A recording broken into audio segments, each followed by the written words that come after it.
أعوذ بالله من الشيطان الرجيم بسم الله الرحمن الرحيم السلام علیکم ورحمت الله وبرکاته. ملګرو څومره کتونکي چې څومره زمونږ ویورز دي څومره زمونږ فالورز دي نو یو ځل بیا ستاسو په خدمت کې قاری صابر تاسو ته بیا مخاطب یم چې تاسو ته بیا یو وړوکی غوندې خدمت د یو جومات په شکل کې تاسو ته مخې ته ایږدمه. دا یو علاقه ده چې د دې نوم دی ټوټی او دا یو ډېره غریبه علاقه ده چې د غرونو په منځ کې ده او دوی یو ډېر ښکلی کار شروع کړی دی چې جومات یې شروع کړی دی او هغه جومات چې دی هر چا د پته لري چې کوم ځای کې هم جومات او مدرسه نو دا د خلکو په تعاون باندې شروع کیږي او هغه تعاون چې دی زما او ستا 10 روپۍ 20 روپۍ 15 روپۍ هغه راجمع کیږي او په هغې باندې بیا دغه شانتې مدرسې او جوماتونه هغه جوړیږي او په هغې کې بیا چې دی نو د الله د دین خبرې خورېږي. زه به درته ویم زما په څنګ کې مفتي صاحب ولاړ دی. دا مفتي صاحب چې دی دا هم دغه شانتې د دغه شانتې جوماتونو د دغه شانتې مدرسو نه او د دغه شانتې ځایونو نه دوی فارغه دي. دا مفتي صاحب دی چې دوی نه یو کور کې یا چېرته په سکول کې دوی علم نه دی حاصل کړی حالانکې زما او ستا په پیسو چې کم جوماتونه جوړ شوي دي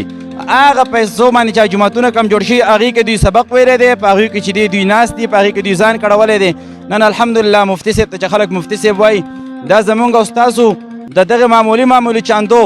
د برکته الحمدلله په موږ باندې بیا د داسې علماو سایې پرتي. زما عرض دا دی ټولو کتونکو ته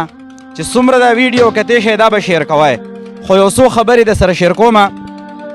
هر کله چې موږ جومات او مدرسه شروع کوو نو په دې کې زموږ سره هیڅ قسمه تعاون دا د حکومت نه چې یاره حکومت زموږ سره په دې کې تعاون وکړي. هر کله چې یونیورسټي جوړیږي هغه سکول جوړیږي یا داسې یو بل قسمه اداره سرکاري جوړیږي نو هغې کې چې دی نو حکومت راځي او هغوی خپل برپور تعاون کوي. کله چې جومات شروع شي نو په هغې کې بیا علما کرام ګرځي تا ته بل ته هغه تا ته هم وایي چې 10 روپۍ راکړه 20 روپۍ راکړه او دا په موږ باندې د رب یو احسان هم دی. حالانکې علما کرام چې دي که نه دا تاسو ته یو ډېر ښایسته غونته کې موقع هم درکوي ځکه چې په جومات کې مفتي صاحب ناست دی دوی ته پته ده د یو حدیث مبارک مفهوم دی چې ګوره چا یا جومات پوره جوړ کړو یا چا په جومات کې 1 روپۍ ورکړله نو د هغې په بدله کې الله پاک په جنت کې یو محل ورکوي او هغه محل د دنیا د محل په شانتې نه وي چې یاره یو عام کور هغه داسې محل چې ته پکې ګرځې خوشحاله به یې ته چې ګرځې د هغې به سر نه معلومیږي. نو دا یو احسان په موږ باندې د رب دی چې هغه موږ له دغه شانتې موقع راکوي او دا موقع موږ د لاسه ونه وباسو. دا جومات دی ډېر په شور او زور باندې شروع دی د دې خلکو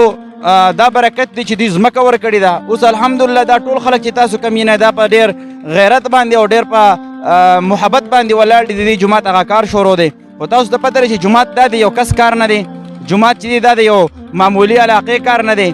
جومات چې دی مدرسه چې ده نو په دې کې زمونږ او د ستاسو د تعاون برپور ضرورت دی. نو مفتي صاحب نه هم یو څو تپوسونه کوو د دې کلي د مشرانو نه به هم یو څو تپوسونه کوو ځکه چې په دې کې ډېر زیات دا کار چې کوم روان دی په دې کې سیخ سریا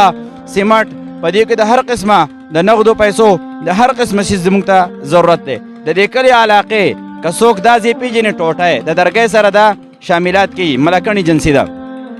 که څوک د دوی سره راځي او مخامخ امداد کوي چې یاره زه شکه سیمټ یا وسپنه زه اخلمه او زه راځمه دوی له به زه مخامخ ورکم نو په دې سکرین باندې به تاسو ته یو نمبر چلیږي د مفتي صاحبو زه به هغه نمبر تاسو ته بیا ووایم و به یې هم لیکم دا کم نمبر چې دی دا به د مفتي صاحب نمبر په دې باندې به تاسو د هغه سره رابطه کوئ. که څوک په خپله راتلل غواړي یا څوک د دوی سره ډونیشن کول غواړي نو هغه به د مفتي صاحب سره تاسو روبرو رابطه کوئ او باقیا هغوی به سره د هغې نه مخکې هغه احکامات به ته ښیي چې یاره زموږ سره په دې جوړ باندې تاسو څنګه امداد کوئ شګه سیمټ وسپنه نغدې پیسې هغه به ورته بیا مفتي صاحب مخې ته لار ښیي. د مفتي صاحب نه به یو څو تپوسونه کوو آیا دا جومات شروع دی زیر تعمیر دی په دې کې دوی ته د څه شي ضرورت دی. مفتي صاحب به هم تاسو ته د حدیثو په رڼا کې هم یو 2-3 خبرې وکړي او تاسو ته به ووایي چې یاره زموږ سره تعاون څنګه پکار دی او څنګه یې راسره وکړئ. مفتي صاحب سلام علیکم. وعلیکم السلام ورحمت الله وبرکاته. مفتي صاحب څومره کتونکي چې د نن تاسو ګوري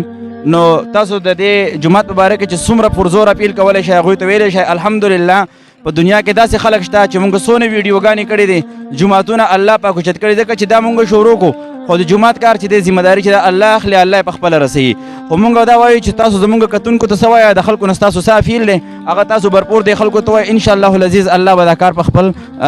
شور او زور باندې رسوي انشاءالله. نحمده ونصلي علی رسول الکریم. انما یعمر مساجد الله من آمن بالله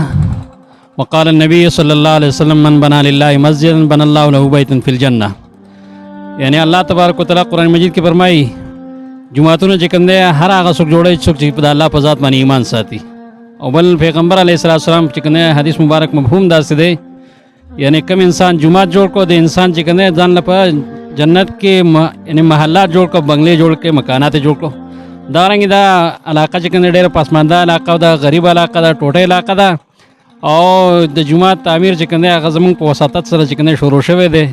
د دغه وساطت په بنیاد باندې چې کوم دی زه پرزور اپیل چې کوم دی د میډیا نه کوم. د میډیا کې کوم دی څومره مسلمانان یعنی دا میډیا والا ګوري، د هغوی نه دا پرزور اپیل دی چې دی ته د سیخ ضرورت هم دی، د سیمټ ضرورت هم دی. دارنګې یعنی د بلډینګ لحاظ سره چې کوم دی موږ کوشش وکړو څومره چې کوم دی موږ ستاسو نه تعاون کېږي د الله رضا چې کوم دی مخې ته کړو. او بل موږ تاسو مسلمانان د الله په ذات باندې چې کوم دی ایمان او عقیده هم ده، د هغه ذات چې کوم دی کور په دنیا کې چې کوم دی آبادېږي. د دغه لپاره چې کوم موږ تاسو یعنی پرزور چې کوم خپل مهنت جاری وساتو، خپل طاقت هم سر کو، خپل صلاحیتونه چې کوم سر کو، او د الله د کور ته چې کوم دی ته وجود ور نصیب کو. جزاک الله. مفتی صاحب ته به زه اخر کې یو خبر وکم چې مفتی صاحب تاسو سره خپل نمبر شیر کړي. دا نمبر به تاسو ته په سکرین باندې بیا ښکاري هم. نو مفتی صاحب تاسو دې خپل نمبر وایي چې تاسو کانټیکټ نمبر صحیح هغه نمبر تاسو په دې موبایل کې تاسو زما 300 زما د موبایل نمبر چې کوم دی هغه 0343 دی 1282 733 یعنی 733. بیا چې کوم دی 0343 1282 733. دا د مفتی صاحب نمبر دی ان شاء الله ولزی. دا به تاسو ته په سکرین باندې ښکاري. څوک چې څه قسمه امداد کول غواړي مفتی صاحب سره رابطه کوئ دې نمبر باندې ډایرکټ. که څوک د پیسو امداد کول غواړي، که څوک د وسپنې امداد کول غواړي، که څوک هر قسمه مټیریل چې چا څه په وس کې دي. او دا به هم نه وایو چې یو سړی وایي چې یار زما خو دومره وس نه کېږي 50 روپۍ دي 40 روپۍ دي. دغه شانتې زه یم چې په خپل محله کې یو سړی وګرځي. ګوره مونږ د خپلو بچو دپاره چې سحر راپاسي او بچي وایي چې یاره 100 روپۍ نن سبا هر بچی چې دی نو خامخا 50 روپۍ 100 روپۍ 60 روپۍ خامخا خوري. نو که دغه شانتې مونږ دا پیسې یو ورځ مونږ داسې ووایو چې یاره نن به مونږ موبایل ته کارډ نه اچوو، نن به مونږ نیټ نه کوو، نن به چې دی نو مونږ هغه په ضروریاتو نه ځان وساتو، دا 10 روپۍ یا 15 روپۍ چې دا زما ستا په نظر کې هیڅ نه دي، خو دا به د الله رب العزت په دربار کې د دې ډېر لوی شان دی، د دې ډېر لوی ځای دی چې د دې په بدله کې به الله پاک تاسو له ډېر غټ ځای درکوي، د دې په بدله کې به الله تاسو له ډېر غټ اجر درکوي. او بلکې د دې جومات سره چې څوک څومره ښېګړې کوي، څوک څومره امداد کوي، دا هغه امداد دی، دا هغه صدقه جاریه ده چې زما او ستا د قبر هغه تیارې هغه به مونږ ته رڼا کوي. دا هغه صدقه جاریه ده چې موږ ته باندې به جهنم واجب وي، خو چې مونږ چې د الله د رضا دپاره په جومات مدرسه کې د علماو سره د مجاهدینو سره ودرېږو او مونږ سره خپل भरपूر تعاون وکړو، نو انشاءالله العزیز هغه د جهنم نه به انشاءالله زموږ لپاره هغه د خلاصې ذریعه. زما ټولو مسلمانانو ته بیا هم پر زور اپیل دی، د چا چې وس کېږي د پیسو یا د مټیریل هغه وس وکړئ، که چا هغه وس نه کېږي نو شیر کول د هر سړي وس دی. که یو دا ویډیو چا شیر کړله د چا شیر کېدو په وجه باندې یو داسې انسان ته ورسي چې هغه راشي او په دې جومات کې भरपूर امداد وکړي، نو باقاعده د دې بنده دغه سره خامخا په دې دغه کې ضرورت نصیب یعنی شراکت شته په دې ثواب کې. که هغه هر څونه امداد وکړلو ستا په وجه ورته ویډیو رسېدلې ده، دا ستا لپاره هم یو صدقه جاریه ده. صدقه جاریه صرف دا نه ده چې یو سړی وایي چې زما پیسې وس کېږي، زما مټیریل وس کېږي، د چا دغه وس نه کېږي. ویډیو تاسو بل سړي ته ولګئ، بل چا ته ولګئ چې په یو ګرد خامخا د هر سړي سره په فیسبوک کې چې دی نو 2000 2500 فرینډز الریډي، نو چې دا تاسو د یو نه یو ته لاړ شي، د بل نه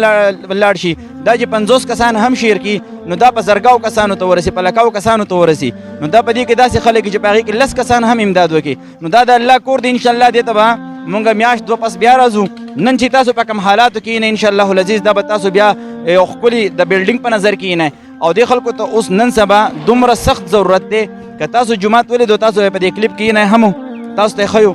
دا د ټیمانو جوړ دی د وسپنې، او په دې کې چې دی نو د شین څادر ته تاو دی کومه جالۍ چې ده بیا په هغې کې بروزې غوړېدلې دي، د دې هېڅ قسمه چې دی نو څه سیفټي نشته، ځکه چې کیدای شي دا خلک چې د شپې لاړ شي د ورځې خو به هر سړی خیال وساتي، دې ته هر قسمه